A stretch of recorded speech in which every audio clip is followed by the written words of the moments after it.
Oi, pessoal. Quinta-feira, dia 21 de novembro de 2024. Eu sou o Márcio Bernsen e você não é.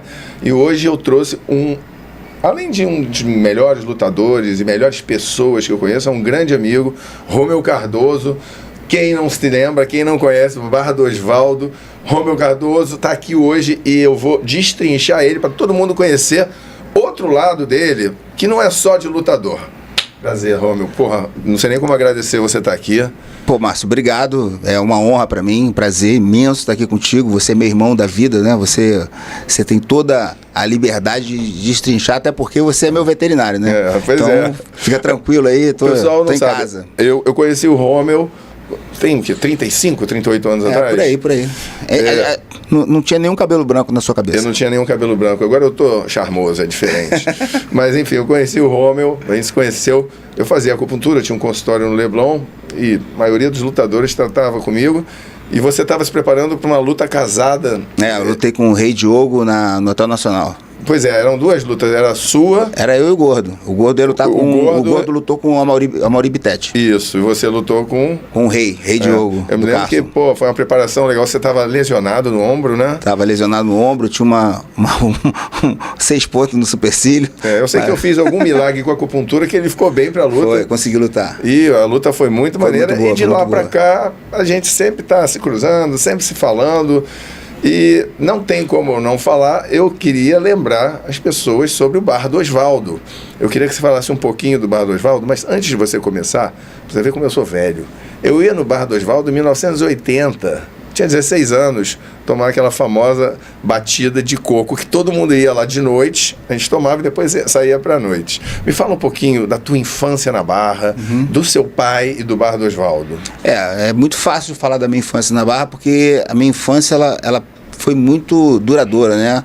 Eu até os meus 20 anos praticamente vivi a mesma coisa que vivia nos tempos de criança. Porque a Barra da Tijuca, até essa época aí que eu menciono, os meus 20 anos, vamos lá, até 85, ela não mudou muita coisa. Ela permaneceu praticamente imutável. Ela foi ter as ruas asfaltadas, sinal de trânsito, essas coisas todas, de 85, de 89 para depois. Então, assim, a Barra da Tijuca que eu vivi, eu tive ela firme na minha mente até mais ou menos a época que o Barra Shopping chegou, né? Porque a gente era criança, pegava o ônibus e ia até o Carrefour para dar a volta no Carrefour, que era uma volta maravilhosa. As crianças iam fazendo bagunça dentro do ônibus. A gente brincava muito, foi uma infância muito saudável, né? Ali o quebra-mar, a gente pegava onda, passava o domingo inteiro pegando onda. Quando chegava assim, tipo 5 da tarde, a gente, vambora, tal, a maré estava enchendo, a gente pegava as pranchas, colocava as pranchas dentro da água, pegava as meninas, colocava elas nas pranchas e descia boiando pro Largo da Barra, né? Pelo caminho, passava por debaixo do viaduto e vinha boiando e chegava ali na saída. Tinha o pessoal que atravessava de barquinho, que naquela época era normal, né? Tipo, ele botou até uma foto aí a água ela é muito mais limpa. Limpíssima. Não, até hoje aquela água é limpa. A maré cheia, ela não tem como estar suja. A menos que o oceano esteja sujo, porque o oceano, a água que entra na Lagoa da Barra, é a água direta do mar. Sim. Então, aquela altura ali que a gente mora, que é logo no comecinho ali, onde tem a Ilha da Coroa, que tá... Essa foto aí, Márcio, é o Walt Disney vindo buscar o Zé Carioca. E se a gente fizer um exercício, a gente buscar o Bar do Osvaldo aí, o Bar do Osvaldo tá lá no canto direito superior ali, ó. Aquela casa branca lá. É aquela casa branca. É o Bar do Osvaldo. Então você imagina. Não tinha nada, nenhuma construção ainda. Zero. Inclusive tem gente que pergunta pra mim assim, Romeu, o Bar do Osvaldo fez sucesso por causa dos motéis, né? Eu falei assim, olha, não tinha nenhum motel quando meu pai fez o bar. Então eu acho que é o contrário. Os motéis vieram. Acho que os motéis vieram por causa do Bar do Osvaldo. E isso é fato, porque os espanhóis, quando chegavam, meu pai, por ter sido de segurança de Getúlio Vargas, ele tinha uma facilidade muito grande de dizer onde é que era bom, onde é que podia, porque a Barra que nós temos hoje é uma barra muito tranquila, uma barra segura. Apesar da violência que tem chegado aí, que a gente sabe, né? Mas a Barra daquela época era uma barra pesada. Era deserto. Era deserto. Eu me lembro que furar o pneu na Barra era sinônimo de assalto e correr risco de vida. Sim. Porque eu vim morar na Barra também nos primórdios, 1980. Eu criava abelha aqui na Barra. Eu tinha 10 caixas de abelha onde é o Extra. Aquilo era um matagal. Bar do Osvaldo, eu me lembro que era muito frequentado, ali tinha as ruas, tinha os motéis, mas não tinha muita casa ali. Tinham as casinhas mais antigas, mas não era super populado como é hoje. Mas assim, já era 80 e pouco ali, 85, já era o auge dos motéis, tá? Porque eu lembro que eu era garoto, eu tinha 16, 17 anos, deve ter sido por 81, 82, 83, eu fiz uma reportagem, eu respondi a uma reportagem, foi a primeira matéria de jornal que eu apareci, que eu respondi a respeito dos hotéis.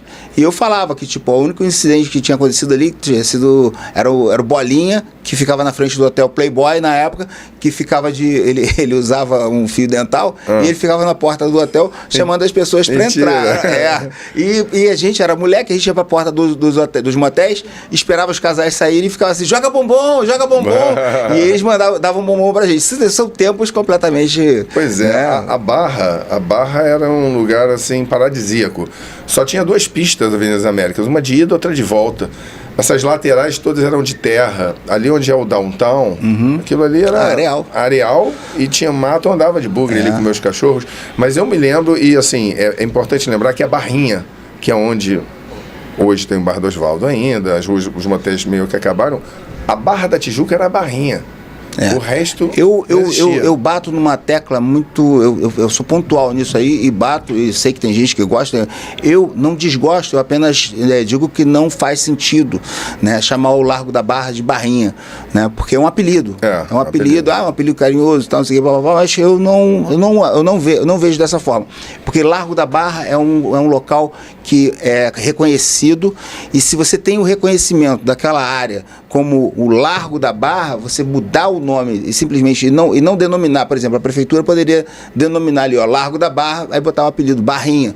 Ótimo, sim. Beleza, as pessoas vão entender, porque os ônibus daí iam pro Largo da Barra. Meu pai fez, Bar tem 79 anos, a vida inteira disse, eu sou um dos primeiros moradores do Largo da Barra. O Bar do Osvaldo é a primeira casa de pedra e cal da Barra da Tijuca. O Bar do Osvaldo é um ponto de referência da Barra, e eu acho que as últimas gerações, dos últimos 40, 50 anos pelo menos, todos nós passamos pelo Bar do Osvaldo. Era um ponto de encontro, era um ponto de beber, se divertir para depois sair para a noite. Voltando a esse assunto, nós acho que vivemos mais ou menos a mesma época, sim, na Barra, sim. E a Barra deserta, e você já fazia luta. Sim. Você já estava com Muay Thai? Sim, na verdade eu comecei da capoeira, né? Sim. Eu moleque eu fiz taekwondo, eu fiz judô, mas nada disso eu levei à frente.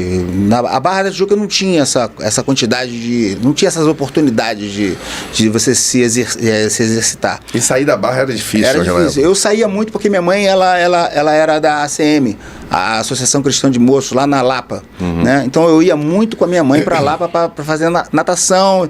Eu fazia natação, fazia futebol, fazia ginástica, essas coisas todas, né? E a luta era uma coisa que eu fazia na escola. Naquela época se tinha muita luta na escola, né? Tipo, até o professor de judô era um cara que eu vim conhecer mais tarde. Quem era? Cara, eu não lembro o nome dele, ele já morreu. Era um professor de judô que era dali daquela região da Barra, e ele dava aula no Santa Marcelina. E ele, tipo, foi um cara que eu fiquei amigo depois, que eu conheci depois de eu já treinando, já adulto, encontrei com ele. Ele tinha alguns problemas de saúde e ele acabou morrendo. Já tem muitos anos que ele morreu, né? Eu não lembro o nome dele agora. Mas era um cara que fazia diferença naquela época, porque ele me deu ali um incentivo para a luta, né? E quando é que você começou no Muay Thai? Você se dedicou bastante ao Muay Thai, né? Voltando aqui, como eu não levei à frente o Taekwondo, eu tinha uma influência muito forte do Kung Fu, que eu assistia na televisão, que tinha aquele... Era o David Carradine, eu assistia esse cara eu achava fantástico. Eu tinha o Bruce Lee, que influenciava também muito, né? Eu achava maravilhoso, eu tinha facilidade de chutar. Uma curiosidade, você falou do Bruce Lee, a série Kung Fu, que foi sucesso mundial com David Carradine, na verdade, quem escreveu o roteiro, roteirizou, e quem ia fazer o papel principal era o Bruce Lee.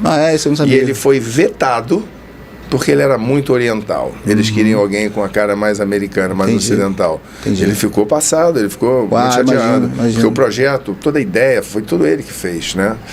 Enfim, mas eu me lembro, nessa época, eu fazia judô também, comecei o judô com 6, 7 anos, e assim, apesar de ser judô, a gente falava do Bruce Lee pra caramba, e Kung Fu era a série que todo mundo parava e ia pra casa ver, né? Enfim, mas então você se identificou inicialmente com o Muay Thai? Sim. Não, na verdade, o Muay Thai naquela época não existia. Não existia? Não. O que existia, na verdade, era o boxe, era o Kung Fu, era a capoeira. E o que estava mais próximo de mim era a capoeira. Eu era amigo do Renzo, eu sou amigo do Renzo desde 11 anos de idade, a gente jogava bolinha de gude junto. Eu sempre conto isso nos meus podcasts, eu falo, pô, quase saí na porrada com o Renzo, graças a Deus, naquele dia... Por causa de bolinha de gude? Por causa de bolinha de gude. E aí, o Renzo era um cara que já estava ali envolvido na luta, ele apesar de garoto, franzino, magrelo, não sei o que lá, era um cara que já estava envolvido, já desde nasceu fazendo isso, né? E já tinha influência dele para o jiu-jitsu, mas eu não tinha a menor noção do que era, de por que treinar jiu-jitsu, porque a gente não tinha o comparativo ainda de lutas, né? E meu pai sempre falava uma coisa que eu gravei: homem não se segura, homem se dá porrada. Por quê? Dono de bar, se você tem que separar uma confusão, você não vai separar a confusão dando uma baiana no cara e ficando segurando ele no chão. E outros 10 tacando cadeira na cabeça. Não é? Então eu sempre tive essa preocupação, eu tive essa... não quero ficar à mercê de tomar um chute na cara. Eu não tinha a mentalidade de querer brigar, mas eu tinha a mentalidade de que se eu precisasse entrar na situação, eu ter como sair dela. Sim. Entendeu? E tanto que deu certo, né? E aí eu fui fazer capoeira. Fiz capoeira durante 4 anos, 5 anos. E da capoeira eu fui treinar jiu-jitsu também.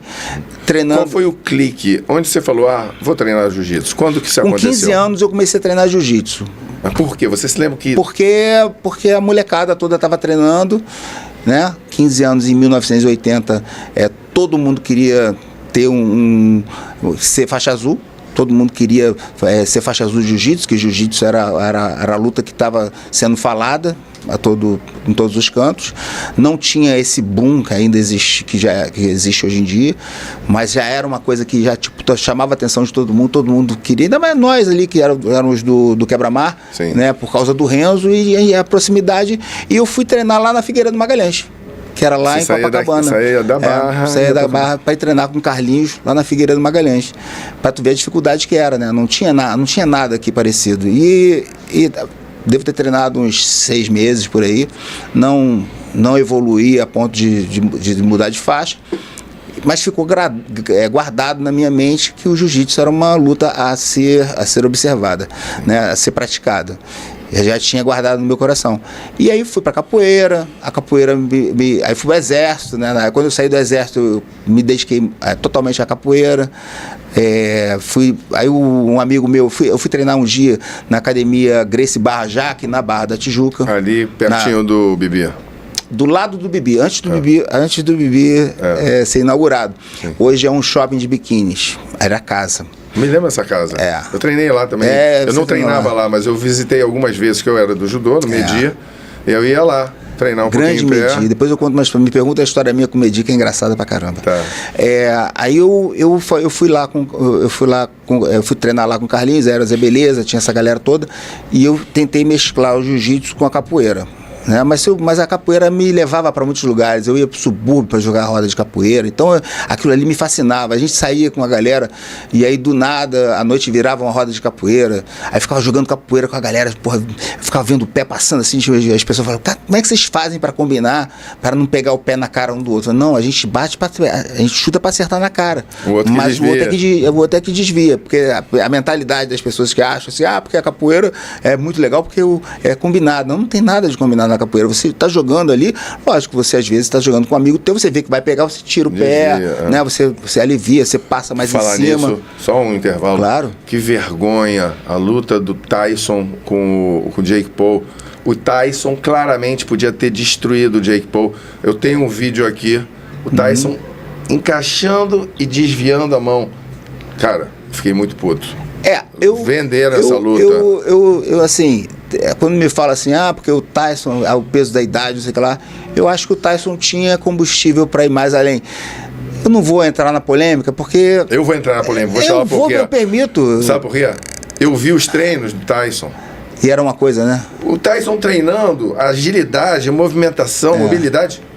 Ele parecia um velhinho ali, não andando. Ele se segurou. E tem umas 2 cenas que o Jake Paul solta, ele desvia, ele tá dentro já. E ele desvia a mão, tira da cara. Foi vergonhoso. O Tyson podia ter acabado com essa luta. Eu vou te falar o seguinte, eu como lutador, tem momentos que, porra, eu tô no lugar certo, na hora certa, que eu posso fazer a coisa certa, mas me falta às vezes o timing, né, de encaixar.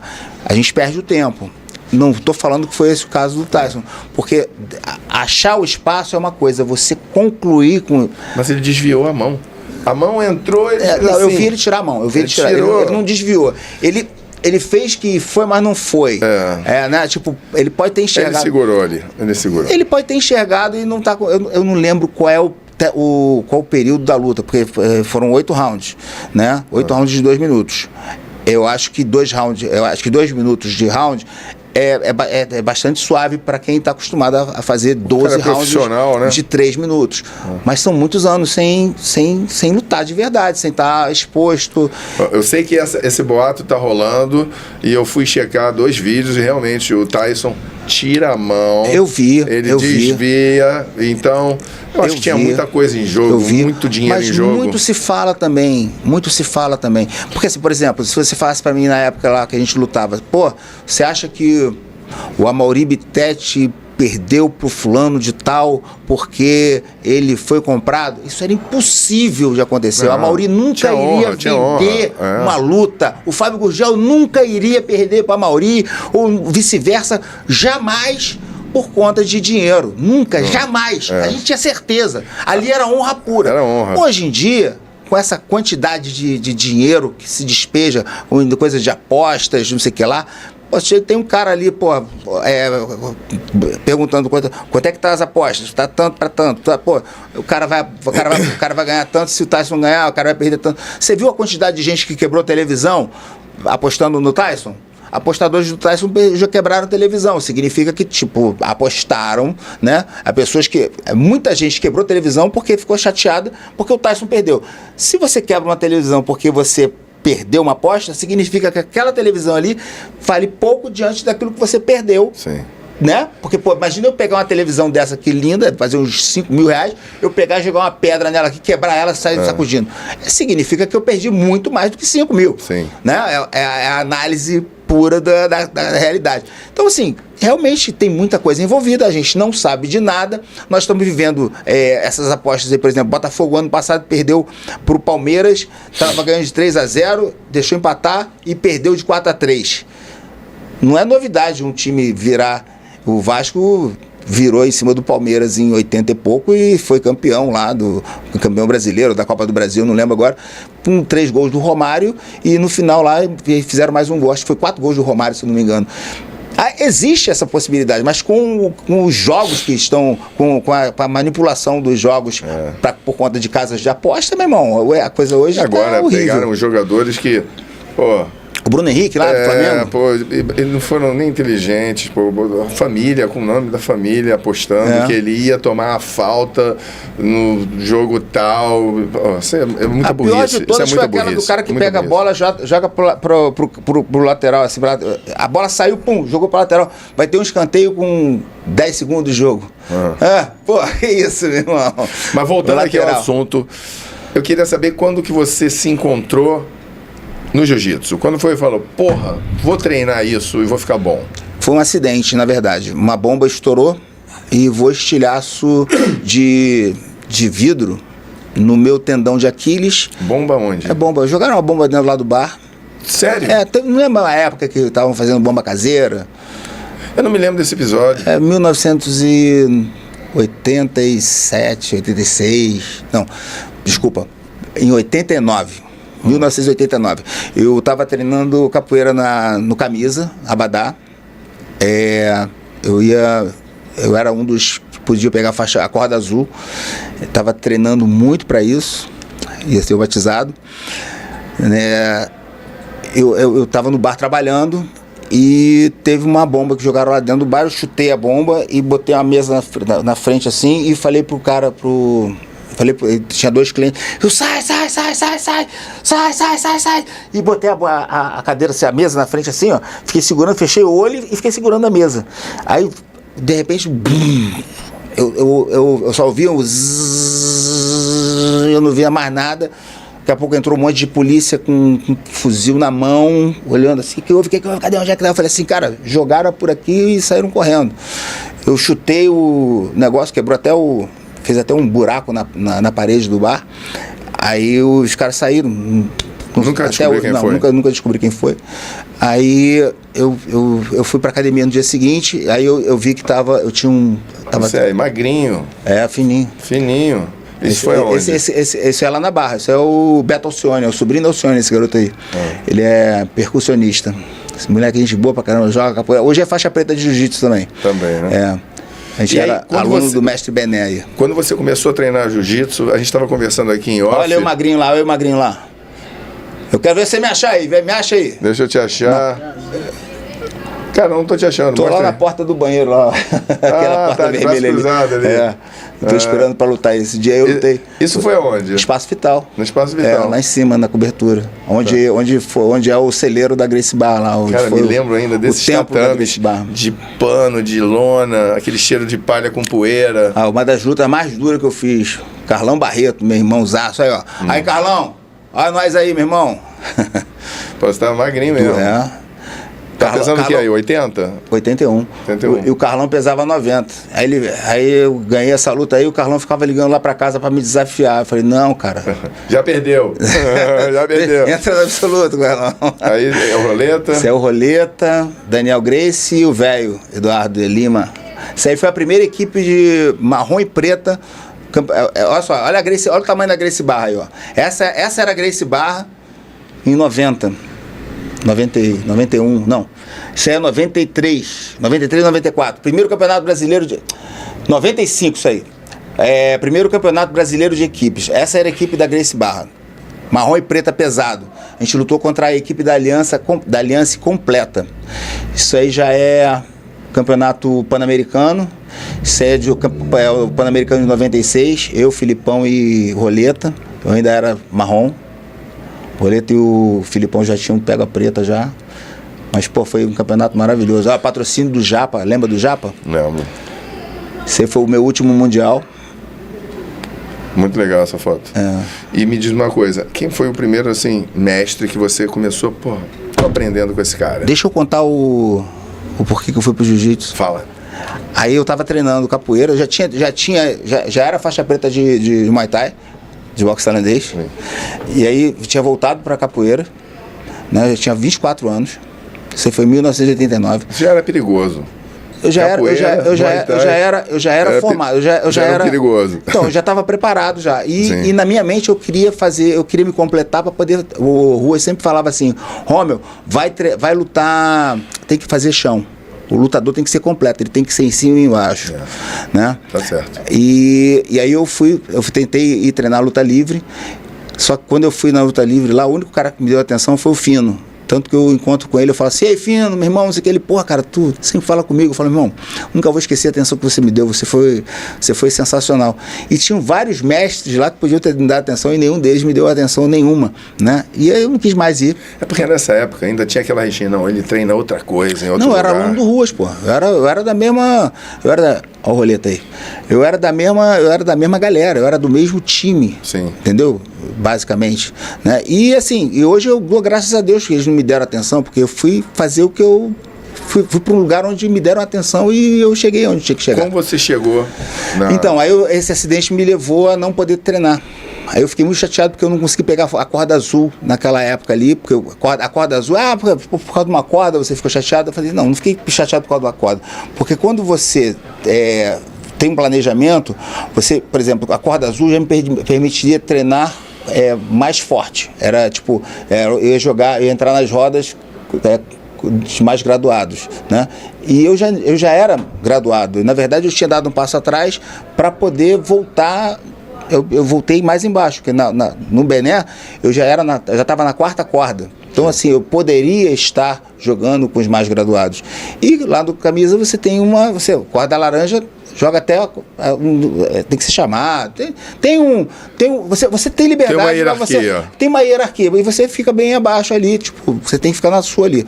E eu poderia ter aceitado aquilo ali, ficado mais 6 meses, me recuperado e voltado, mas eu falei assim, cara, eu não vou ficar sem fazer nada. Porque eu não sabia quanto tempo eu ia ficar sem poder pisar no chão.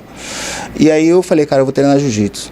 Aí eu encontrei o Sonequinha, ele falou, vamos lá pra Gracie Barra. Sonequinha encontrei essa semana. Todo mundo encontra o Sonequinha. Não, eu encontrei ele em Nova York, eu encontrei ele viajando. Todo mundo encontra o Sonequinha. Encontrei ele agora lá na Bodytech, ele não treinar, toda hora a gente se encontra. O Sonequinha é um cara que tá em tudo quanto é canto. É um cara que a gente tem que chamar, cara, que ele é cheio de história. O Soneca, esse aí é o cara que mais tem história. O Soneca tem muita história, vai ser um convidado. O Sonequinha, quando ele não tem história, ele cria. Então o Sonequinha me encontrou e falou assim, você tem que treinar com a gente, não sei o que lá e tal, eu fui. Aí cheguei na academia, aí eu lembro que foi uma festa, a tia Vera, né, a mãe do Renzo, falou, agora sim, meu filho, você tá no lugar certo, não sei o que lá e tal. E, pô, me senti acolhido. Na época era o Jean-Jacques que tava puxando o treino na Gracie Barra, aí logo em seguida eles se separaram, eles se mudaram, eu cheguei, aí eles se mudaram para casa, para Júlio de Moura ali, para Espaço Vital, sim, né? Aí se mudaram e o Carlinhos e o Jean-Jacques se separaram. O Jean-Jacques foi dar aula na oficina do corpo e o Carlinhos ficou na Espaço Vital. E eu fiquei dividido, fiquei indo nas duas academias, tentei manter o máximo de presença nas duas, né? Eu treinava tanto no Carlinhos quanto no Jean-Jacques. Eu conversei com o Carlinhos, conversei com o Jean-Jacques, tudo meu sempre foi muito claro, muito aberto, né? E aí o Jean-Jacques... fazer um parênteses, porque nessa época, se você treinava numa academia, se fosse para outra, você era creonte. Mas era a mesma academia. Sim, nesse caso não havia problema. Eram as duas que tinham se separado e tudo mais, e assim, eu tava tentando, de todas as formas eu tentava manter um Mas vínculo. Mesmo assim, um mestre ainda ficava chateado se você estivesse na outra.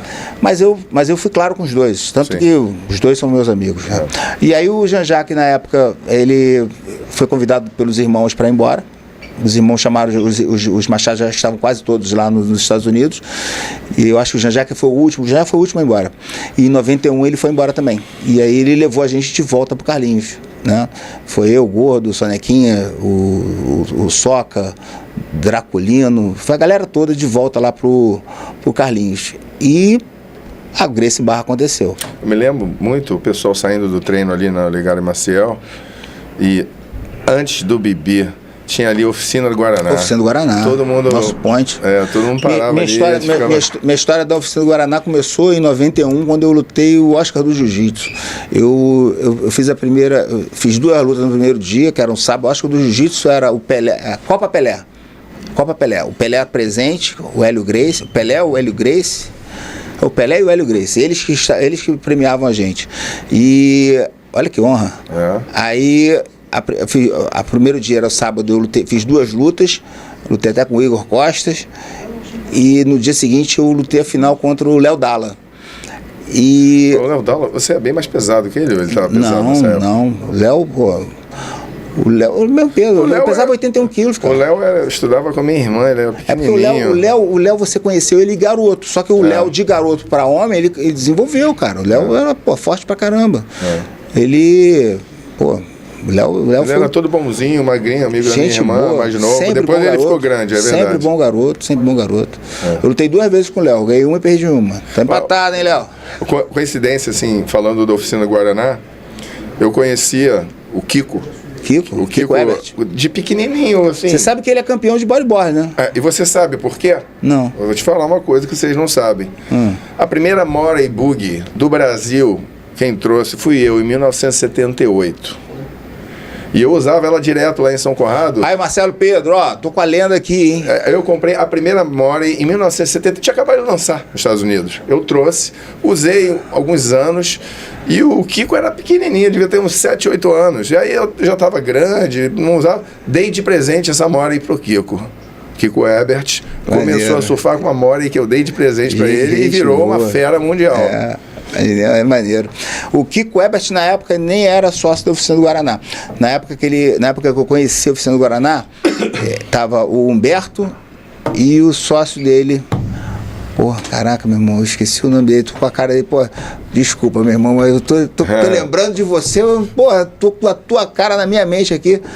E eram 2 sócios, e eles cuidavam muito bem ali da oficina. E a oficina, foi a primeira vez que eu Guaraná, provei. ela que criou aquele polozinho ali. Era no Leblon, era numa portinha no Leblon. E aí depois eles vieram pra Barra. Vieram pra Barra e criou aquele polo ali. E aí atraiu outras lojas. Pô, maneiro foi o desfrute. Cara, tanto que eu saí por aí pedindo açaí, não tinha açaí em lugar nenhum. Açaí só tinha na oficina do Guaraná. Eu ia no Bebelanches, eu ia no Bebelanches lá no Leblon. Eu falava assim, pô, dá um açaí. Aí o cara, não tem açaí aqui não. Eu vou dizer onde eu comi açaí a primeira vez. Eu visitava de vez em quando o Fabrício, lá em Copacabana. Fabrício. Eu conheci o Fabrício, ele ainda não tinha nem academia. O treino era na casa dele, Fabrício da mãe dele. O Fabrício, ele é professor do Guto, cara. O Guto já faleceu, meu grande irmão. Ele tinha o Fabrício como um pai. O Fabrício é um cara muito legal. E aí, eu me lembro que eu fui treinar lá uma vez. Tava lá o Fabrício e uma galera que eu conhecia. E foram num barzinho de comida nordestina escondido em Copacabana, e lá tinha açaí. Tá? Foi a primeira vez que eu tive contato com açaí. Realmente não existia açaí em outros lugares. Maneiro. E o Kiko, quer dizer, a Oficina Guaraná fez um polo ali. Sim, posteriormente veio o Bibi. Eles fizeram muitas lojas, né? A Oficina do Guaraná tinha, acho que 6 ou 7 oficinas do Guaraná. Era muita coisa já, né? Eles fizeram várias franquias, né? Mas o que mais você se lembra dessa época? Porque eu vou falar que é uma época de ouro da Barra da Tijuca. A gente teve um privilégio de viver na Barra. A Barra era floresta. Se a gente tivesse ali um GPS naquela época que pudesse mapear as nossas localidades, era PP, Academia Espaço Vital. Sim. Academia da Praia posteriormente, Quebra-Mar, Academia para vender depois, vem bem depois. Largo isso aí. da Barra ali, Barra do Osvaldo, Pedra da Gávea, subindo e descendo, que era nosso treinamento, e PP. Era isso, era um triângulo ali. E essa época, ir na praia do PP era um privilégio. Tinha acabado. A onda antes era no Pepino, São Conrado, que era o Point, depois o Point se mudou para o PP. Sim. A nossa época de, por exemplo, o PP, quando ele explodiu, né, que foi aquela época ali de quando teve a pancadaria do Rickson ali, 84, 86? Não, isso aí é 90 e... Já era 90? O Ryan, já tinha 17 anos já, 90, 91, por aí. 90, tava na casa ainda, acho que não tinha nem ido para Espaço Vital ainda, acho que foi 90. Aí o Ryan filmando ali aquela situação ali, com a câmera toda balançando, molecão ainda. Eu me lembro que essa época, assim, na praia, todo mundo se conhecia e todo mundo se respeitava. Sim. Você chegava na praia, os nomes que eu vou falar estavam no auge. Tava o Valide aqui no canto, Zé Mário ali no outro canto. Aí, quando o Rickson aparecia ali, vinham só os grandes nomes, e era assim, vivia todo mundo em paz, era um lugar ordeiro, apesar de que ainda era a época dos pit boys, né? Falando de pit boy, eu me lembro muito de um projeto que você fez para acabar com essa fama. Fala um pouquinho do projeto. Então, em 2004, em 2004, o Celso Lobo fez uma matéria lá na academia, na Grace Barra. Isso aí. Em 2004, o Celso Lobo fez uma matéria na Espaço Vital. Essa matéria terminava da seguinte forma: eu dizia que todo mundo que estava ali gostava de briga, gostava de porrada, mas era porrada dentro do tatame. E aparece o âncora do Fantástico falando a seguinte frase: eu acabo de falar que gosta de porrada, mas dentro do tatame, e aí eles colocam uma briga, né, uma pessoa batendo na outra, e aí aparece o âncora falando assim: nem sempre, né? Termina dessa forma. Tendenciosa. Mas tudo bem. Não me senti ofendido por causa disso, porque na verdade ele só fez um gancho e tudo bem. Na semana seguinte, ou 2 semanas depois, teve uma pancadaria generalizada em um condomínio na Barra da Tijuca, e me ligaram para falar a seguinte frase: Romeu, vocês não vão fazer nada? Uma das pessoas foi esfaqueada, a outra apanhou muito, menor de idade, e naquele momento eu fui cobrado pela mãe desse menino que tinha sido esfaqueado E a partir daquele momento eu já tomo a atitude de ligar para o Minotouro e convidar ele e o Minotauro para poder fazer parte de um movimento que eu... Na verdade, eu liguei, a primeira pessoa para quem eu liguei foi para o Celso Lobo. Liguei para o Celso Lobo e falei assim, pô, meu irmão, vocês estão batendo no jiu-jitsu o tempo inteiro. Por que vocês batem no jiu-jitsu dessa forma? Mas havia motivo, havia razão. Havia razão, porque nessa época a gente não podia... O meu questionamento era tipo, por que vocês botam nas revistas, por que vocês botam na televisão a novela com um garoto... Tinha um garoto problemático, era lutador de jiu-jitsu e agressivo que batia em todo mundo. Estereótipo, né? Entendeu? Pois é, mas eles estavam culpando a arte marcial, eles não estavam culpando o pai e a mãe, era isso que eu falava. Mas foi muito bom que você se posicionou nessa época, a matéria está aqui. E aí eu liguei pro Celso Lobo, o Celso Lobo falou assim, pô, vocês não falam nada. Ou seja, ele me deu a dica. Eu falei, e se a gente falar, vocês param de bater? Aí ele falou assim, paramos sim. Entendeu? E eu falei, então tá bom, então eu vou fazer uma manifestação na praia, vocês cobrem? Ele, com certeza. Aí a primeira pessoa para quem eu liguei foi pro Minotouro. Falei, Minotouro, eu preciso de você e do Minotauro pra gente desvincular a imagem do jiu-jitsu da imagem dos Pit Boys. Aí ele pode contar comigo. Aí a gente foi lá, aí eu fui para São Paulo no programa da Adriane Galisteu, onde a mãe do menino estava dando uma entrevista, né? A gente pegou o Vanderlei Silva lá na época, conversei com o Vanderlei Silva, falei, Vanderlei, vamos... A passeata foi grande, né? Foi.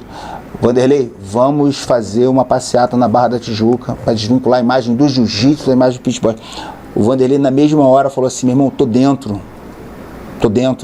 Na verdade, o que você fez, e assim, as pessoas não valorizam isso, porque você deu um pontapé inicial para fazer com que o jiu-jitsu perdesse aquela imagem de uma luta violenta, de gente covarde que bate nos outros na rua. E graças a esse passo inicial, o jiu-jitsu posteriormente ainda demorou um pouco, mas acabou sendo mais respeitado e os próprios professores e alunos se imbuíram daquele pensamento, não, a gente não vai mais brigar na rua. Então, a elite do jiu-jitsu naquele momento abraçou a causa. O Robson Gracie, o mestre Robson Gracie, Deus o tenha, foi um dos primeiros a chegar junto. Pô, aí veio a Mauri Bittetti, Minotouro, pessoas que não eram da luta, que não eram do jiu-jitsu. Pô, veio o Vanderlei Silva, trouxe o Yuki Nakao. Eu me lembro, ele era faixa roxa na época, né? Era um repórter japonês, veio cobrir tudo, entendeu? Então, assim, ele não era lutador também? Ele era lutador. Foi uma coisa assim, pra mim, eu fiquei muito nervoso no dia, porque, pô, aquilo ali mexia com muitas coisas, eram muitas tensões. Eu estava com a família, eu estava com os amigos do pessoal do Barra Summer Dream na época, que eram meus amigos, vieram falar comigo, vieram me pedir, poxa, não leva até a porta do Barra Summer Dream não, o pessoal está consternado, não sei o que lá. Eu falei assim, tá bom. A gente parou no Barra Mares, entendeu? Em respeito à família daquelas pessoas também, entendeu? Então, assim, tinha todo foi uma semana tensa. Não foi uma coisa assim, vou fazer uma passeata. Não, eu toda hora recebia mensagens de alguém me pedindo, pô, pelo amor de Deus, olha isso, vamos fazer isso, sabe? E por outro lado, a Globo tinha um repórter que toda hora perguntava assim, quais serão as represálias para cima dessas pessoas? E eu respondi 3 vezes, não haverá represálias. Nós vamos simplesmente mostrar que nós somos pessoas de paz e que nós não estamos aqui para a guerra. Mas qual vai ser a represália? Eu falei assim, não haverá represália, nós estamos aqui, somos pessoas de paz e não estamos aqui para a guerra. Mas qual vai ser a represália? Ele perguntou 3 vezes a mesma pergunta, eu respondi as 3 vezes da mesma forma, entendeu? E não postou nada a respeito do que eu falei. Eu acho assim, impressionante essa tua paciência, né? Porque na segunda vez a minha resposta ia ser já diferente. Pô, seu burro, você não tá ouvindo que não vai ter represália. Mas é porque alguns repórteres querem mesmo instigar um negócio para vender, né? E, bom, isso é que as pessoas não valorizam muito, mas isso deu início a uma mudança de imagem e o respeito que hoje a luta e os lutadores têm. Sim. Né? Porque hoje você vê um lutador, o lutador não é mais mal visto, entendeu? Durante muitos anos Rodrigo, você tem alguma pergunta aqui para participar? Vem aqui participar, cara. Enfim, mudando desse assunto, vamos voltar ao Bar do Osvaldo? Vamos. Que recentemente, eu gosto muito da Barra, moro na Barra desde 1980, e eu fiquei muito preocupado recentemente com o incêndio que teve no Bar do Osvaldo. Esse recentemente já tem 2 anos já, cara. A gente está ficando velho, mas há 2 anos atrás, o que aconteceu exatamente? Balão. Alvorada de São Jorge, aí mais de 100 balões no céu. Um deles resolveu passar riscando de fogo as folhas que ficavam em cima do telhado, né? Porque tem uma amendoeira que está acima do bar e folha cai ali, ninguém tira. Porque eu moro ali pertinho, eu lembro que eu corri para lá ver o incêndio que estava acontecendo.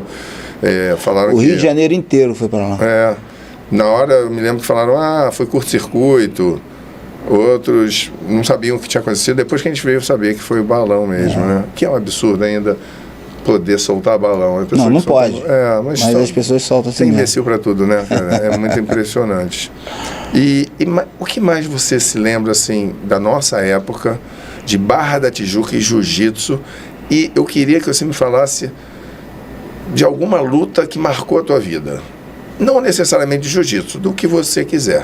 O que te marcou? Eu estava falando com o Rodrigo agora cedo. Uma luta que marcou para mim muito foi uma luta que eu fiz com o Popeye em 1988, que foi uma luta de Muay Thai. Eu saí daqui do Rio para lutar, eu ainda era faixa azul, ponta preta, nem era faixa preta ainda, e lutei com o Vanderlei Silva da época, que era o Cláudio Matos, né, que é o Popeye. Ele era o número 1 da shootbox, era um garoto promissor, já era uma realidade já. Ele chegou a ser campeão aí, ele fez algumas lutas de MMA, né? Uma das coisas que eu gostaria de ter feito e eu nunca fiz por falta de...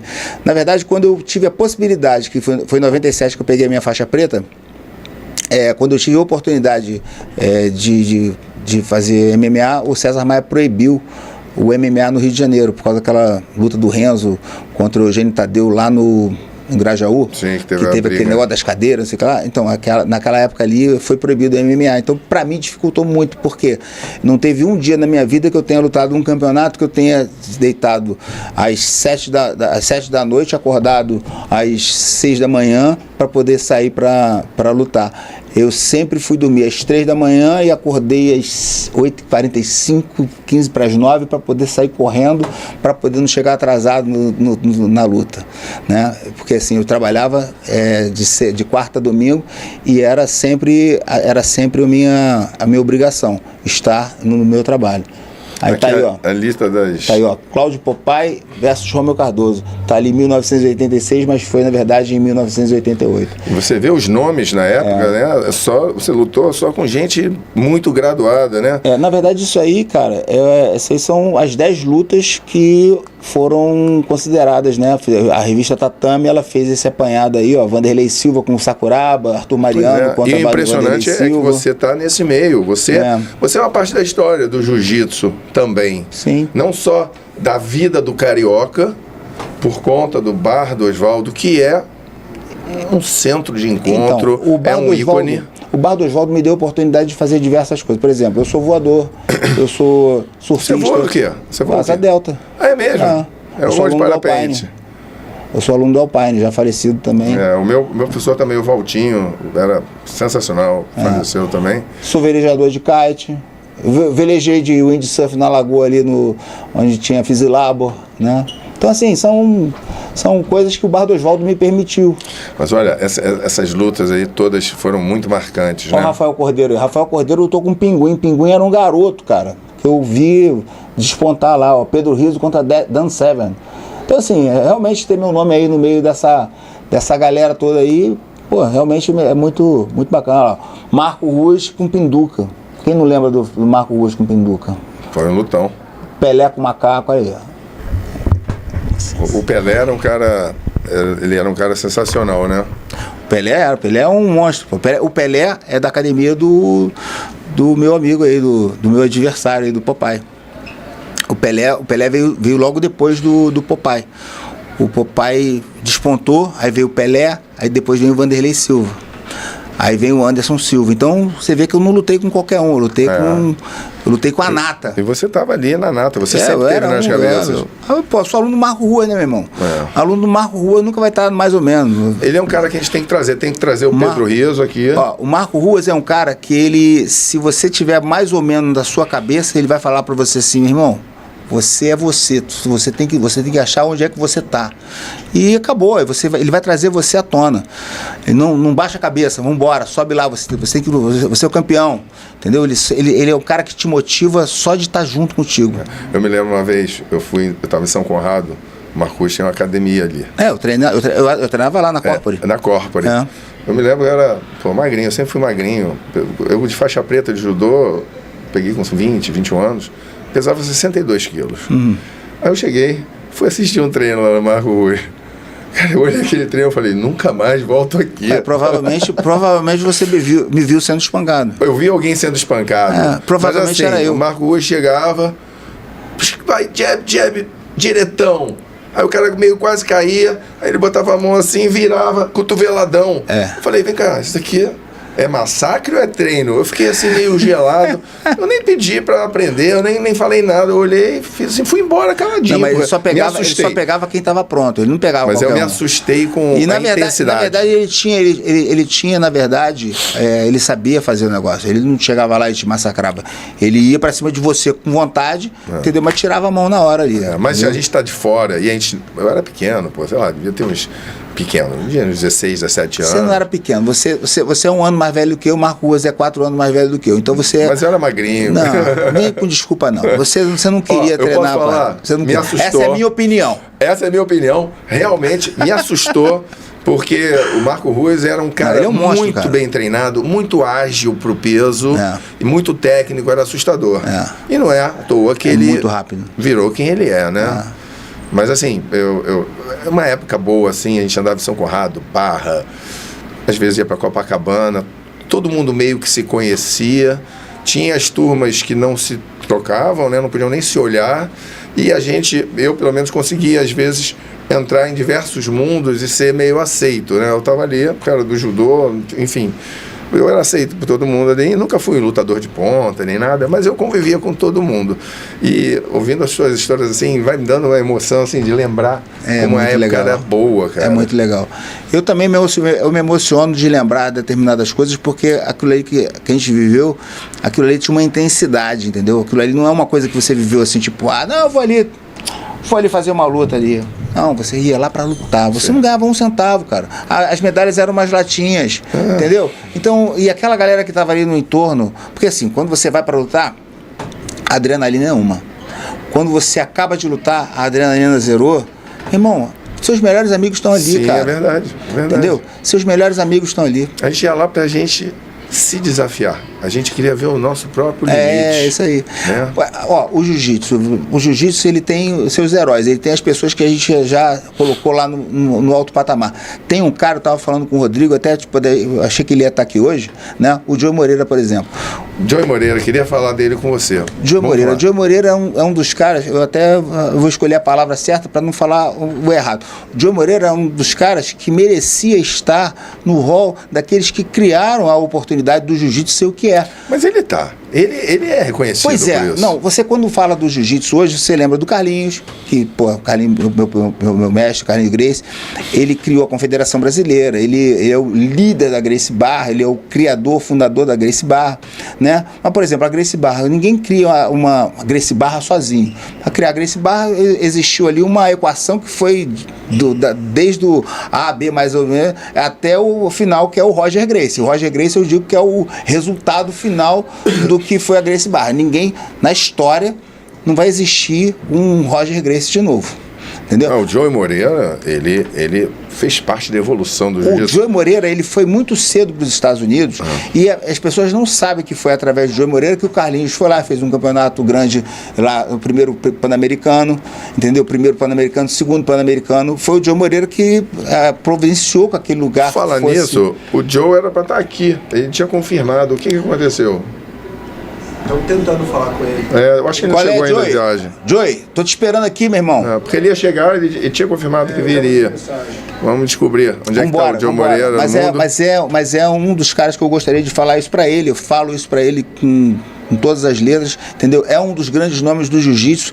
Na época, ele fez o maior campeonato que existiu, que foi a Copa Atlântico Sul de Jiu-Jitsu. Tive a oportunidade de disputar 2 ou 3 edições desse campeonato, um campeonato que abrangia desde a faixa branca até a faixa preta, e um campeonato que me traz memórias assim, de um jiu-jitsu.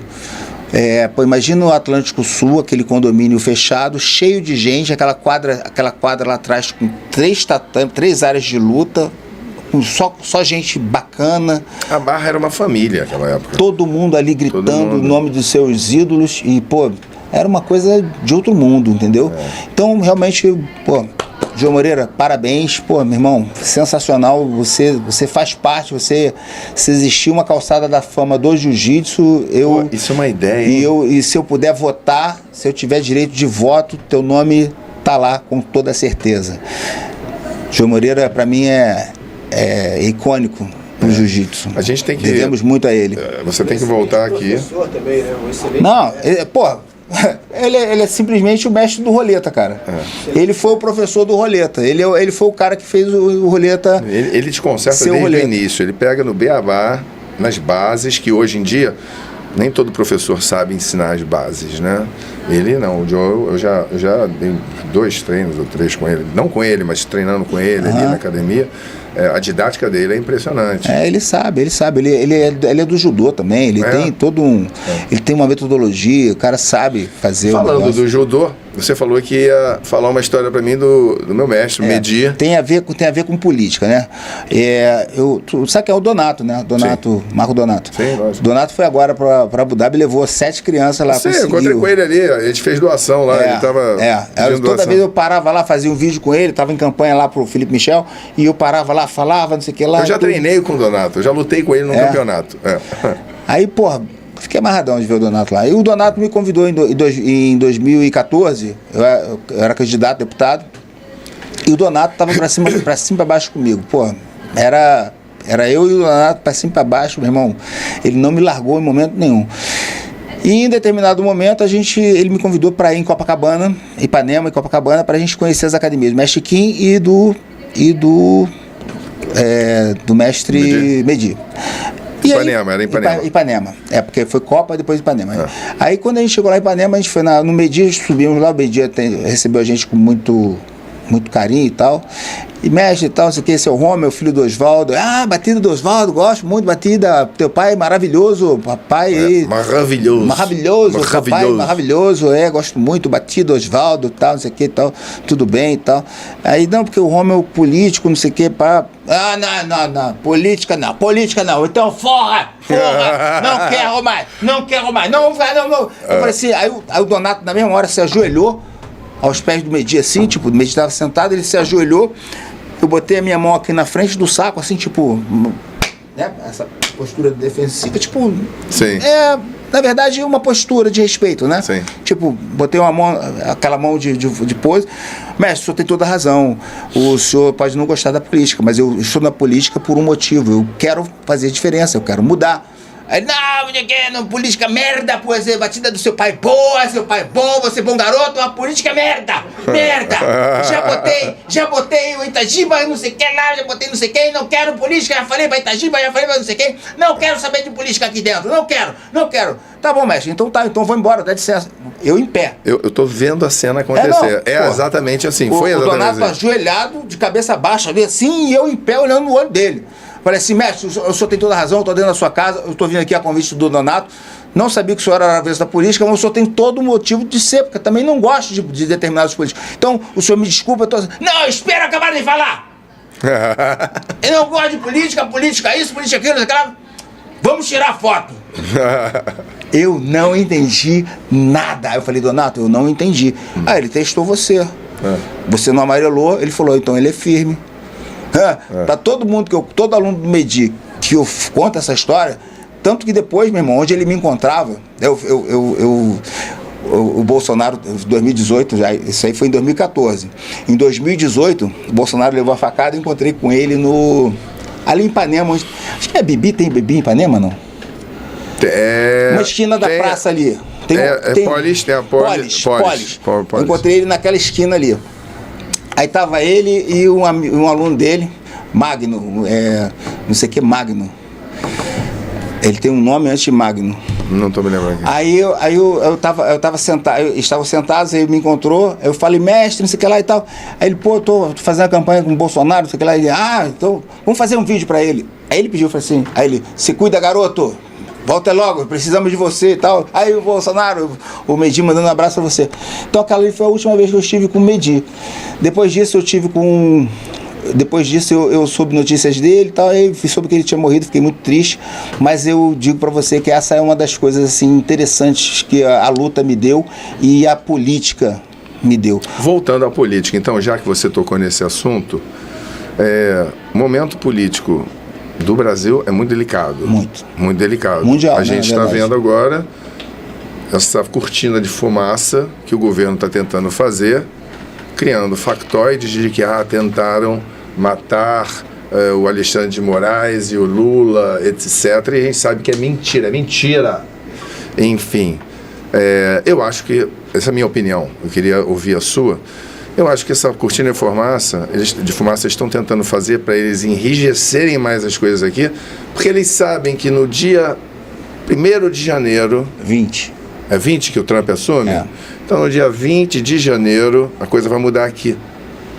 Porque haverá uma pressão nos tribunais penais internacionais para que o Alexandre de Moraes pague pelos crimes que vem cometendo. E isso é minha opinião. Eu acho que eu tenho opinião ainda de falar que existem crimes sendo cometidos, né?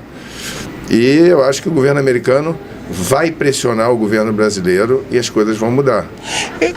Márcio, eu acho que o governo americano vai pressionar o governo brasileiro não simplesmente porque acha que está acontecendo, que tem crimes acontecendo aqui, mas pelos crimes que foram cometidos de verdade com agentes americanos, que eles já sabem, eles já têm as provas que eles precisam. Então, assim, a gente não precisa nem elocubrar a respeito daquilo que pode vir a acontecer, não, porque vai acontecer muita coisa, porque cometeram crimes durante esses últimos 2 anos, ou apoiados antes, pelo governo Biden. O governo Biden, na verdade, que vai ser o responsável pela devassa que vai ser feita em todas as parcerias vão ser descobertas, porque não tem nada escondido. Se a CIA fez alguma coisa escondida, o FBI vai descobrir, e vice-versa. Né? Não tem como você ficar cobrindo uma coisa daqui, uma coisa dali. Né? Os escândalos nos Estados Unidos, eles são verdadeiramente difundidos, divulgados. Né? E esse expurgo já vai começar, já está começando. O mundo porque já mudou. Eles estão pensando em encerrar uma série de agências federais. O FBI está na mira, porque tem muita corrupção lá dentro e eles se sentem intocáveis. A CIA, muita coisa vai mudar, até dentro do Pentágono. Eu acho que tem um nome aí que realmente deve preocupar e muito o imaginário dessa galera aqui do Brasil, né? O Elon Musk. Sim. É um homem que provavelmente vai ser o próximo trilionário em dólares do mundo, né? Tipo, não temos esse... Detalhe, e isso não é a preocupação dele. Não. Ele não tem essa preocupação. Não. Ele não precisa mais se preocupar com isso. Então, assim, provavelmente o próximo trilionário, tipo, imagina, o cara que é um trilionário é o cara que tem o PIB do Brasil do ano, né? Então, nós teremos um trilionário com o poder de cuidar do governo americano, do poder americano, responsável por fiscalizar a forma como o país está sendo gerenciado, e vendo que o Brasil não é um país que é confiável. Tudo que nós queremos é o quê? Que o Brasil esteja no lugar certo, fazendo a coisa certa com o povo certo. Nós estamos fazendo a coisa errada com o povo errado na hora errada. E com os valores certos. É lógico, mas isso aí, o valor é intrínseco já em você estar buscando estar com as pessoas certas. Porque, pô, se você fosse um cara que fosse falar aqui comigo de aborto, de liberação das drogas e outras coisas todas, eu ia falar assim, Márcio, o teu canal, pô, tem uma abrangência de 5 milhões de pessoas por mês, mas eu não quero ir não, porque apesar de você ser uma pessoa que eu considero, porque talvez você não seja meu amigo, porque se você não é amigo do futuro dos meus filhos, eu não posso dizer que você é meu amigo, né? Mas posso ter uma consideração com você, por algum motivo, por um laço de ter conhecido há muito tempo, e não dizer não para você, para o seu programa, porque eu não preciso da sua audiência se a sua audiência me leva para o lado que eu não quero. Pois é. Entendeu? E é uma coisa assim tão triste, porque as pessoas se corromperam de tal forma que hoje não importa o que seja verdade, importa você imprimir a sua narrativa e ganhar a conversa. Então a gente vê pessoas que a gente admirava ao longo da vida, você fala, não, eu não quero mais relação com essa pessoa. Porque a pessoa quer abortar, quer o direito da mulher abortar aos 9 meses, ou assim que nasce, ou fazer uma injeção fatal com um bebê acima de 7 meses, 6 meses. Isso é um absurdo. Eu não sou contra, por exemplo, aborto. Eu sou a favor de aborto em casos de estupro. Quando a gestação está pondo em risco a mãe, ou quando existe uma anomalia em que o feto não terá vida, uma cefalia, por exemplo. Casos bem pinpoints, bem específicos. E até nisso aí a direita ela é meio burrinha às vezes, porque ela não quer debater a respeito disso. E aí quando ela não debate a respeito disso, ela deixa o espaço. Ela perde um grande campo de eu vou falar barganha, mas é tipo o tomar lá da cá, porque existe, não tem jeito. A política ela vai ser sempre tomar lá da cá. Porque quando você fala que você não vai chegar, você não vai dar o direito da mulher que foi estuprada dela tirar, meu irmão, aí você tá falando, pô, é ditadura, entendeu? A esquerda vai cair pra cima e dizer isso é ditadura. Mas a esquerda é tão burra, os democratas são tão burros, e essa gentalha woke, essa gentalha politicamente correta é tão imunda, que eles estão, por exemplo, a campanha foi tentando, o Trump quer tirar os direitos das mulheres. Cala a boca, seu imbecil, seu retardado. Trump não vai tirar direito nenhum, até porque não é o Trump que decide. Nos Estados Unidos, cada estado tem a sua própria lei em relação ao aborto. Então você vê uma campanha denegrindo, dizendo que o Trump queria coisas que não queria, chamando o cara de nazista, estimulando a população até ódio. E depois vem, estamos tão surpresos que tentaram matar ele 2 vezes. Márcio, estão arrasados que não conseguiram. Olha só, a direita, ela precisa aprender uma coisa que é importante. Ela precisa aprender o diálogo, aprender a se comunicar. Ela não sabe se comunicar ainda. Ela tem dificuldade. Eu tenho visto o Nicolas num empenho muito forte de tentar passar isso de forma educativa para as pessoas poderem falar sobre o que é a direita. E a grande mídia venal comprada não dá muito espaço. Pois é, mas se a gente fizer o trabalho de casa, por exemplo, eu tenho 20 funcionários. Os meus 20 funcionários, eu sempre converso com eles, eu sempre digo para eles o que é a direita. Eu digo para eles que a direita não é simplesmente você ser conservador. O que é ser conservador para você? Ser conservador é conservar o que é bom, não é conservar o que... Por exemplo, na época da escravidão, tínhamos que conservar aquilo que tinha lá atrás. Não, aquilo ali tinha que ser abolido, de todas as formas. A gente tem que abolir o que não presta, adquirir conhecimento a respeito das coisas. Por exemplo, antigamente você fumava dentro do avião. Tinha área de fumante dentro do avião. Isso é absurdo. Pô, antigamente você botava seu filho sentado no banco da frente sem cinto de segurança. Pô, então assim, existem coisas que têm que ser abolidas da nossa mente e tem coisas que têm que ser criadas para poder melhorar a nossa qualidade de vida. Hoje em dia tem muita gente que bebia, enchia a cara, pegava o carro e saía dirigindo. Não precisaria de uma lei seca para isso, mas precisou da lei seca, e a lei seca, ela, afinal de contas, ela não serve só para isso, ela serve para outras coisas que não deveria ser usada. Você falou uma coisa, a direita tem um pouco de dificuldade realmente de se expressar, primeiro pela falta de espaço que a mídia dá. Porque a mídia, eu sou um imbecil, então eu tenho que ser de esquerda, não importa o que aconteça. Ele já tem esse posicionamento.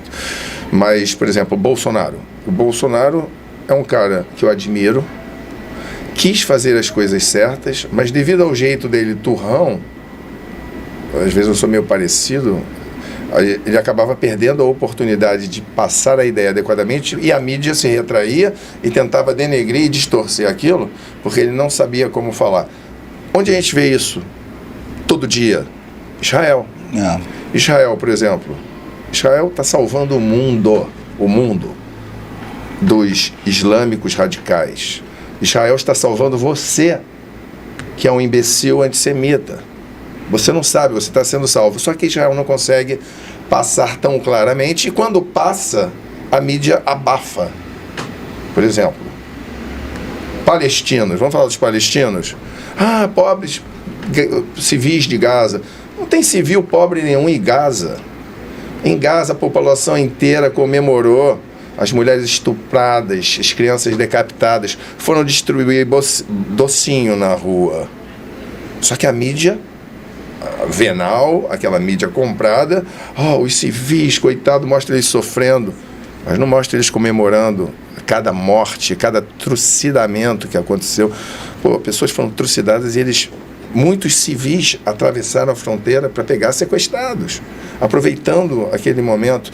Então, por exemplo, hoje a mídia, coitados dos palestinos, eles merecem um Estado. Não merecem nada, nunca mereceram. Não existe povo palestino, nunca existiu. O que chamam de povo palestino hoje são árabes, egípcios, jordanianos, libaneses, sírios. Não, eu estou falando de fatos históricos. Só que a mídia distorce isso para botar os palestinos como coitadinhos, e a esquerda, que é uma imbecil, ela quer sempre ser do contra, ela quer sempre o lado errado. A esquerda vai lá e apoia isso. E Israel tem alguma dificuldade midiática mesmo, de explicar 1 mais 1 é 2, seu retardado. Por exemplo, eu vejo o Líbano se ferrando todo nessa história. Porque tudo que acontece, toda essa briga, toda essa situação, o povo do Líbano está sofrendo. O povo do Líbano, olha só, o Líbano era muito melhor do que Paris, final dos anos 60, início dos anos 70. Você sabe quando o Líbano começou a acabar? Guerra civil? Quando os palestinos chegaram no Líbano. O Assad, presidente sírio, nos últimos 10 anos, ele matou 400 mil palestinos. Assad trucidou 400 mil palestinos. Você vê alguém aí pró-Palestina reclamando do Assad? Não. No Líbano, os palestinos destruíram o modus de vida do libanês. As mulheres libanesas iam para a praia, se maquiavam, a noite era linda. Os palestinos acabaram com o Líbano. Ninguém fala. A mídia sempre distorce, e a impressão que dá é que quem é de esquerda, não importa o país, são pessoas... Quanto pior, melhor. Elas são avessas à autoridade, elas são avessas a ser corrigidas. Elas não querem ser corrigidas, e se alguém tem uma autoridade e chega e impõe, eles são do contra. Essa é a mídia no mundo.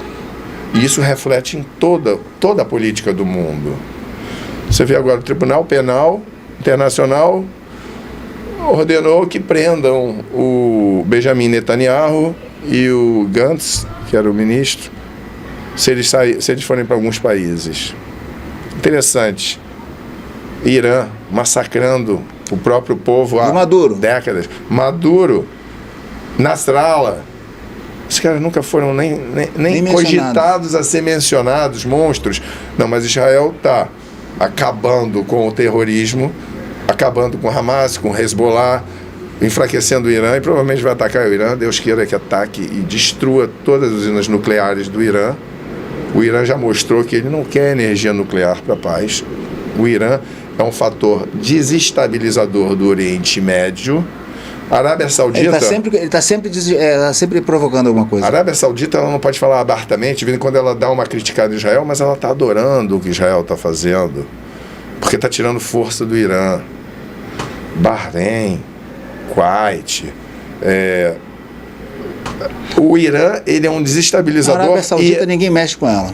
O único que está de frente, impedindo que essa loucura islâmica tome o mundo, é Israel. E a gente vê esses retardados de esquerda aqui no Brasil. Free Palestina! Seu imbecil retardado. Ele não sabe que quando eles falam Palestina livre... A gente precisa entender mais. Desde 1940. Yasser Arafat inventou a identidade palestina em 1964. Não existia uma identidade palestina, até porque quem nascia naquela região era palestino. Golda Meir, sabe quem foi? Primeira-ministra de Israel, que ganhou a Guerra dos 7 Dias. Ela era palestina, judia. Por quê? Porque ela nasceu no mandato palestino-britânico. Aquela região se chamava Palestina. Aí você sabe por que aquele nome foi dado para a Palestina? Foi em 116 depois de Cristo, quando o imperador romano destruiu Israel. Mais uma vez, Israel foi destruído em 586 a.C. pelo Nabucodonosor.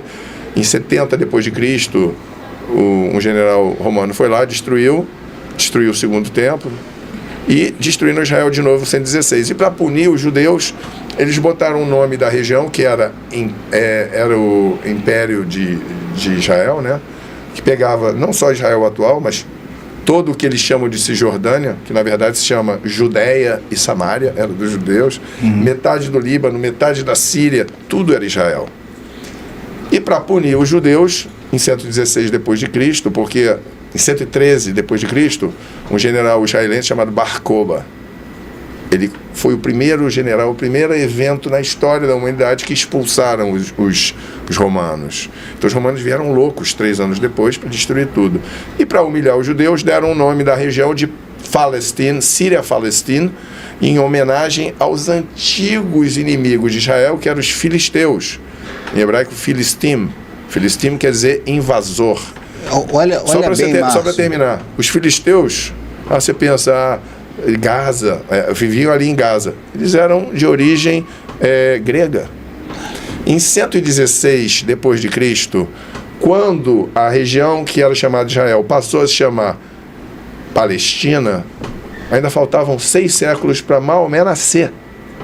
Não existia o Islã, não existia palestino, nunca existiu. Tem uma piada que eu gosto de contar. Abertura das conversas na ONU, chamaram o primeiro-ministro de Israel para falar. Aí ele chega e fala: vou contar uma história sobre Abraão. Abraão subiu lá no Monte Sinai para receber as tábuas, os 10 mandamentos de Deus. E depois que ele recebeu, ele desceu um pouquinho, deitou ao lado de um riozinho, de um laguinho, tirou as roupas, dobrou, foi tomar banho, dormiu. Quando ele acordou, cadê as roupas? Os palestinos roubaram. Na mesma hora, o chefe da equipe de palestinos estava ali: isto é mentira, isto é impossível. Não tinha palestino. Nem existiam palestinos nessa hora. Ele: exatamente, esse é o meu ponto. Agora podemos continuar a palestra. Enfim, a gente volta à política. Infelizmente, Israel não consegue, porque é vedado. CNN, BBC são absolutamente antissemitas. SNBC, enfim, impedem eles de passar a realidade, né? E isso acontece aqui no Brasil também, não só em relação ao judaísmo, a Israel, mas em relação à política daqui. Você vê as barbaridades que o Lula faz. Vem cá, primeira-dama Janja, num evento internacional, chega e fala: fuck you, Elon Musk. Ela está ali como primeira-dama, mulher do presidente. Eu não tenho medo de você. Isso é uma vergonha. Isso é uma vergonha. Pior é o contexto, né? Tipo, buzina de navio. Ai, meu Deus. Não. Eu não tenho medo de você. Mas sem classe, sem educação nenhuma. Eu não sei nem o que ele está fazendo ali. Eu não sei como o povo brasileiro permite que o Lula continue. Porque o Lula está indo contra tudo de errado que ele puder escolher, ele vai escolher. Enfim, isso tudo é devido também à mídia mundial ser tão venal. O que manda é o dinheiro, né? Isso acontece aqui. Queria ouvir um pouquinho de você sobre isso. A nossa realidade é muito dura, né? Desde 2013 eu venho saindo às ruas para poder tentar esclarecer, tentar manifestar realmente qual é a minha visão com relação a esse mundo que nós vivemos, né? A esquerda, ela realmente nunca representou ninguém.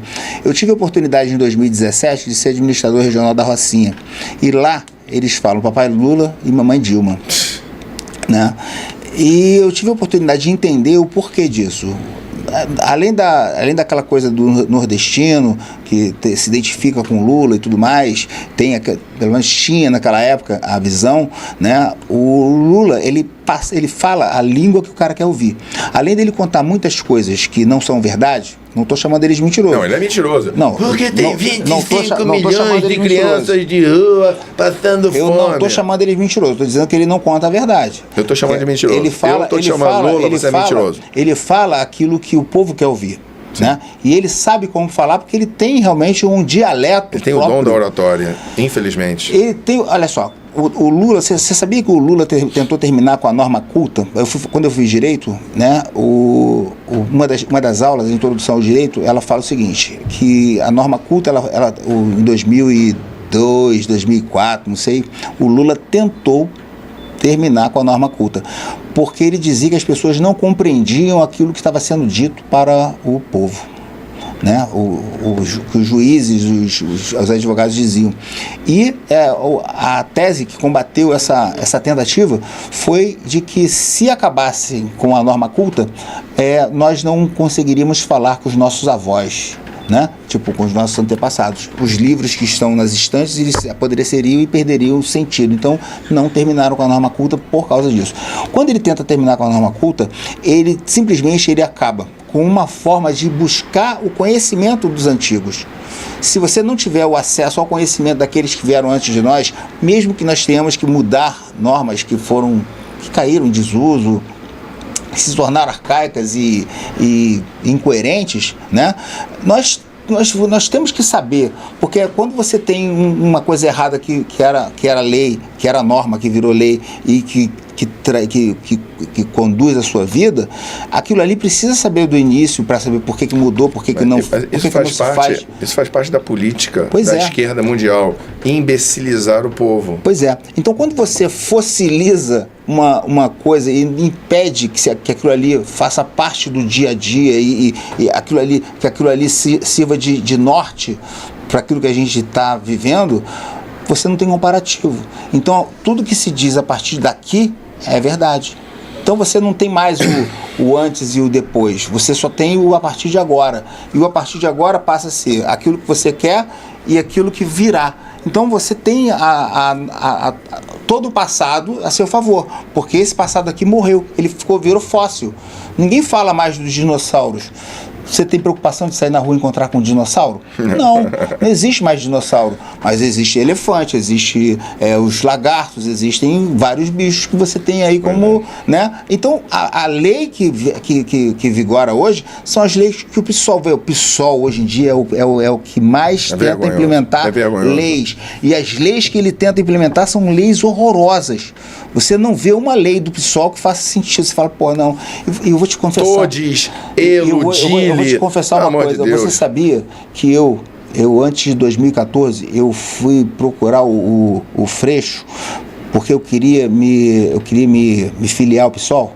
Porque eu não sabia, 2012, 2013 ali, eu fui lá. Você foi ingênuo.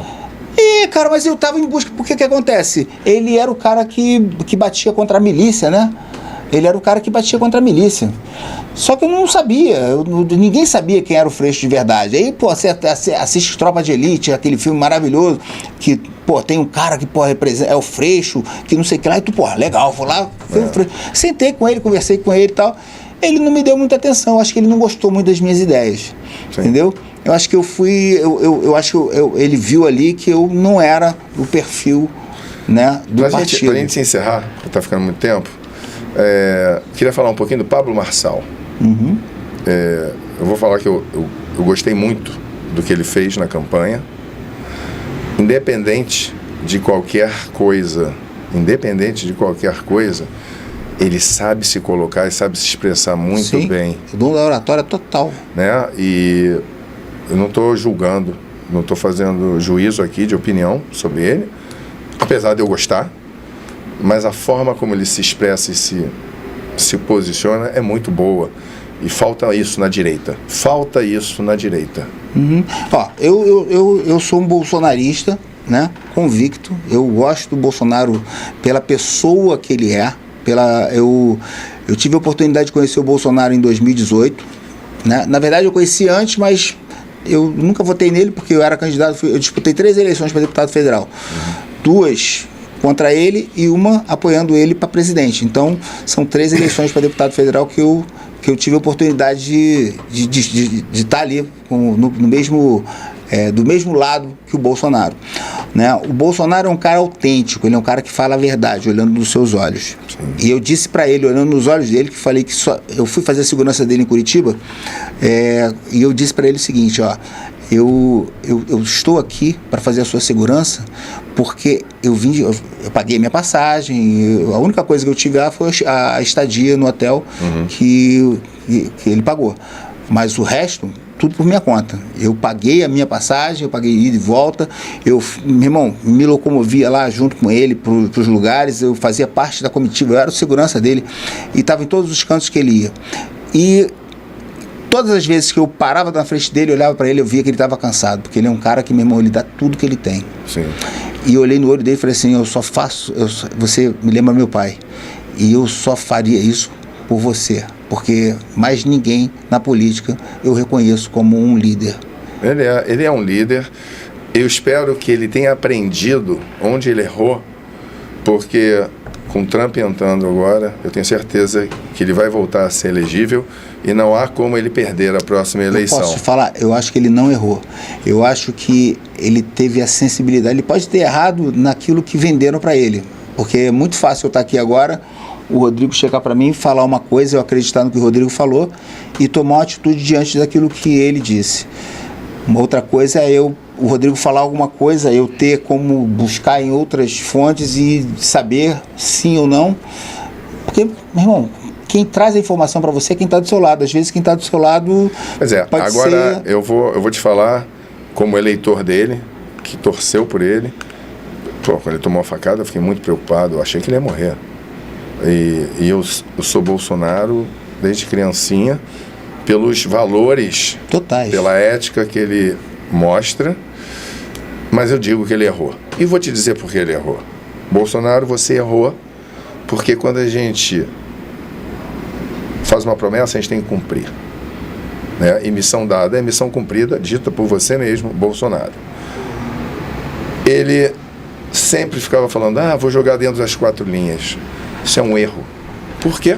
Porque o inimigo não joga dentro das 4 linhas.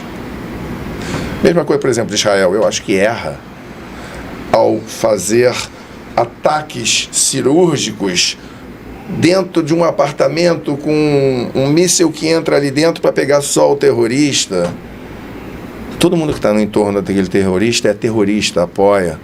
Então, contra um inimigo que joga sujo, você não pode jogar limpo. Mas tem muito inocente ali em volta. Sim. E esses inocentes que morrem, eles são responsabilidade de quem botou eles na situação. Eu não acho que exista nenhum inocente palestino. Não existe. Experiência própria. Um dia eu falo, não vou falar agora. Não existe. Em Gaza não existe inocente. Mas criancinhas morrem sim. É uma pena que os pais foram imbecis de colocar os próprios filhos naquela situação.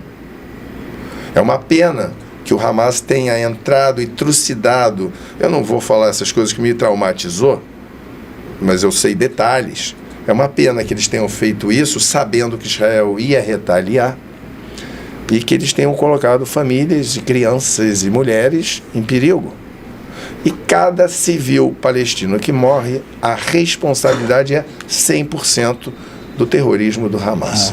Enfim, a gente tem muito mais coisa para conversar. Só finalizando, falando aqui a respeito do Pablo Marçal. Sim. Eu passei 1 ano acordando 4h30 da manhã, 4h59 da manhã, para poder ouvir o Pablo Marçal. E não me arrependo nem um pouco. Esse cara abriu minha mente de uma forma que eu não tenho como descrever, né? O pensamento dele é um pensamento que vai direto no ponto daquilo que você... O que você quer da sua vida? Você quer mesmo? Se você quer, você vai e faz.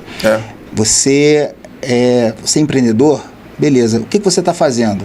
Por que você procrastina? Por que você isso? Por que você aquilo? Ele começa a te questionar a respeito de várias coisas que você para prestar atenção no que você está fazendo e no foco que você está dando para a sua vida. E se você não estiver realmente de acordo com o que você quer, o seu propósito, ele não está...